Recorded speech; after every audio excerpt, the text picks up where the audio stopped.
Shalom pessoal, estou aqui para fazer mais um vídeo para o canal. Nesta ocasião quero estar fazendo menção do texto que se encontra narrado no livro do profeta Isaías, capítulo número 40 e o versículo número 3, que segundo a versão bíblica ACF, Almeida Corrigida Fiel, nos traz a seguinte leitura.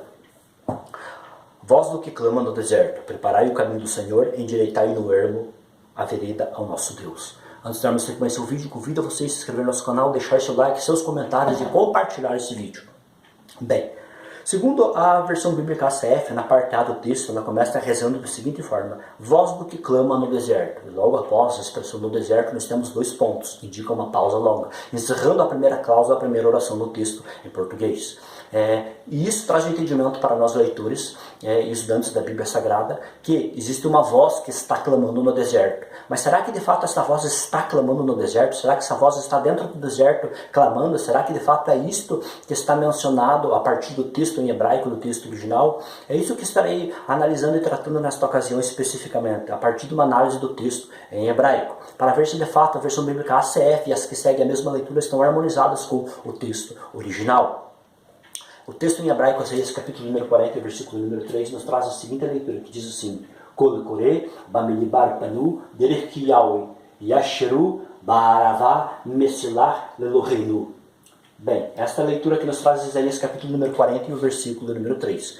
Agora estarei fazendo algumas observações e considerações a partir do texto em hebraico. A primeira consideração que eu quero fazer é investigar onde que se encontra esta pausa que corresponde aos dois pontos na nossa língua portuguesa. Esta pausa no texto em hebraico, na estrutura do texto hebraico, ela se dá através de um acento chamado acento disjuntivo. A estrutura dos acentos em hebraico é formada por acentos disjuntivos e conjuntivos, ou seja, duas classes. Assim eu estou aqui argumentando de modo bem simples, grosso e objetivo, sem entrar nos pormenores. E dentro desse sistema acentual desenvolvido pelos maçoretas, eles desenvolveram também regras e leis, a qual foram estabelecidas para esses acentos, que eles têm que desenvolver uma função, um papel dentro do texto hebraico, no caso, e estar subordinado, no caso, a essas leis, essas regras, desempenhando esse processo dentro do texto. Esta é uma lei que foi estabelecida a eles. Existem aquelas leis para os conjuntivos onde eles ligam palavras, ligam orações dentro da sintaxe do texto, e existe a lei estabelecida pelos disjuntivos que encerra orações, encerra cláusulas, divide o texto. Esta é a lei proposta para os disjuntivos. E a nossa função aqui é investigar onde se encontra a pausa longa que corresponde aos dois pontos na nossa língua portuguesa. O texto começa dizendo assim em hebraico: Kol, korei. Temos aqui primeiramente kol, que é uma voz, que é um substantivo masculino singular. Logo após nós temos a expressão korei. Korei é um particípio masculino singular aqui no texto. E detalhe, logo após a expressão kol korei, uma voz clama, se nós observarmos aqui em cima do particípio, aqui nós temos dois pontinhos aqui, um em cima do outro. Esses dois pontinhos, ele é um acento disjuntivo, chamado de zakef katon, no texto em hebraico. E ele desenvolve a função ali de encerrar uma cláusula, uma oração, ou seja, a essência da função dele ali, no caso, é indicar uma pausa longa que se dá no texto. Sendo assim, nós temos aqui a indicação e a informação de que a pausa dos dois pontos se dá logo após o particípio clama.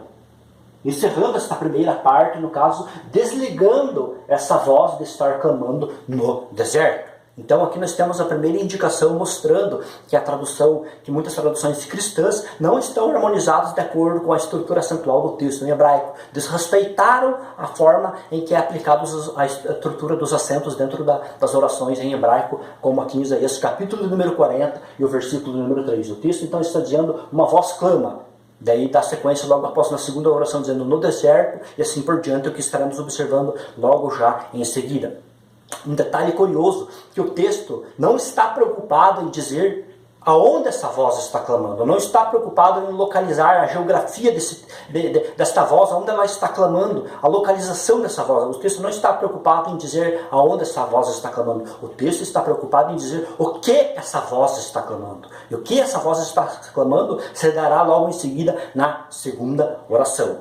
E nesta segunda oração ela se inicia com a expressão no deserto. A expressão no deserto, aqui, que é bamelibar, ela desenvolve e desempenha dentro do texto da segunda oração um processo chamado de locução adverbial. No caso, se relacionando ao próximo verbo que vem logo após ela, que é panu, no caso aqui, que é preparai. Ou seja, o texto aqui na segunda oração está desenvolvendo o papel dizendo que O que essa voz está clamando? E o que essa voz está clamando na segunda oração, na tradução adverbial, ela diz da seguinte forma: Bamidbar panu derki Adonai, ou seja, no deserto prepare o caminho do Senhor. É isso que a voz está preocupado em dizer.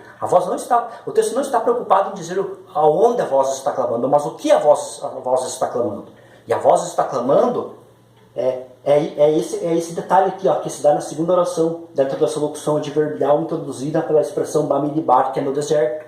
Ou seja, no deserto está relacionado a preparar o caminho, e não ao clamar. Então, sendo assim, nós temos aqui dois esclarecimentos, o porquê que os dois pontos se dá logo a expressão clama. Primeiro, porque a pausa maior está sobre Zakif Katom, mostrando que a pausa se dá ali dos dois pontos. E segundo, mostrando que o que a voz está clamando, o que o texto está querendo dizer, não está preocupado aonde essa voz está clamando, mas o que ela está clamando. E o que ela está clamando se dá na locução adverbial, que se inicia na segunda oração pela expressão no deserto, que introduz a locução adverbial, um texto relacionando com o restante da oração, que é panu derkial, ou seja, no deserto, preparem o caminho do Senhor, preparem o caminho de Adonai. É isso que o texto está mencionando, que a voz está clamando. Este é o segundo detalhe. O terceiro detalhe é que dentro desse texto aqui, ó, da segunda e da terceira oração, que são subsequentes à primeira, é que existe uma estrutura chamada de paralelismo sinonímico. As poesias na estrutura do texto hebraico são diferentes das poesias em português. E é interessante se observar que quando você dá a pausa após a expressão clama, você acaba então respeitando o paralelismo sinonímico que nós temos no texto de Isaías capítulo número 40 e o versículo número 3, não quebrando assim. Logo, se eu desse a pausa aqui, ó, sobre Bamidbar, que aqui nós também temos um acento, só que a pausa desse acento disjuntivo de Zakif Gadol, neste texto aqui, ele se encontra mais fraca do que a pausa que se dá sobre a expressão do particípio clama, que sobre o particípio clama é através de Zakif Katom. Logo, se eu ponho a pausa após no deserto, eu quebro a estrutura do texto, eu desrespeito o processo acentual e ainda quebro a estrutura do texto no caso. Visto que aqui, ó, se você observar, aqui nós temos a linha da segunda oração e aqui da terceira. Aqui nós temos uma palavra, duas palavras, três palavras, quatro palavras. Aqui na terceira oração nós temos uma palavra, duas palavras, três palavras, quatro palavras. Ou seja, nós temos uma estrutura na segunda e na terceira oração que forma um paralelismo, no caso sinonímico, formado por quatro palavras em cada oração. Então nós temos que respeitar este processo desse paralelismo, a qual é enfatizado dentro da estrutura do texto em hebraico, do texto massorético em hebraico, a qual foi formulada pelos maçoretas. E quando eu não respeito a pontuação, eu quebro esse paralelismo, eu desrespeito o processo da aplicação das leis acentuais que são colocadas no texto hebraico, fazendo uma bagunça e uma baderna dentro do texto. Então, essas são as três considerações que eu queria fazer. Primeiro, a pausa maior se dá após a expressão do particípio clama. Segundo, existe um paralelismo no texto que tem que ser respeitado. E terceiro, a expressão no deserto não está relacionada à primeira oração, mas está relacionada à segunda oração, desenvolvendo o papel de uma locução adverbial. Agora observe aqui para concluirmos. A versão bíblica NVI traduziu assim, ó: uma voz clama, dois pontos. No deserto preparem um caminho para o Senhor, ponto e vírgula. Façam no deserto um caminho para o nosso Deus. Ou seja, a versão bíblica NVI está harmonizada com o texto hebraico. Respeitou o paralelismo do texto, respeitou o processo das leis acentuais, trazendo uma tradução coerente e sensata e harmonizada a partir, harmonizado, melhor dizendo, a partir com o que o texto hebraico propõe. Eu espero que tenha ajudado você. Deus abençoe sua vida e até o próximo vídeo.